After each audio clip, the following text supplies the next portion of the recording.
Angelica Panganiban pagod na. Gusto nang sumuko. Nito lamang nagdaang buwan ng Agosto, ipinagdiriwang ang Breastfeeding Awareness Month kung saan nagbigay ng mensahe si Angelica patungkol sa pagiging isang breastfeeding mother niya. Nagmamahal, inang may paltos. Inang puyat, inang hawak ng anak ang oras. Pero inang masaya at kilig na kilig sa tuwang hinahanap ng anak. Sa kabila nito, aminado ang aktres at first-time mom na si Angelica Panganiban na muntik na siyang sumuko sa pagbe-breastfeeding. Sa kanyang kamakailang social media post, ibinahagi niya ang kanyang struggle bilang first-time mommy at wala pang alam sa ilang mga bagay-bagay.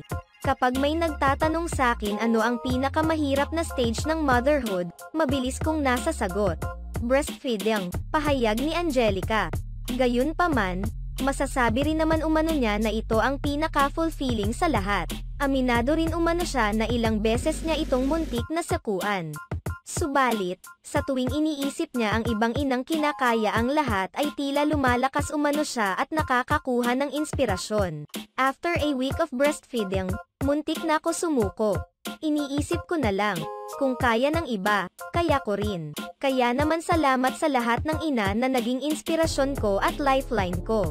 Sa mga panahon na duguan at puyat na ko. Agad namang bumuhos ang mga mensahe mula sa mga kapwa mommy na nakaka-relate sa mga struggles ni Angelica Panganiban sa pagiging isang breastfeeding mom.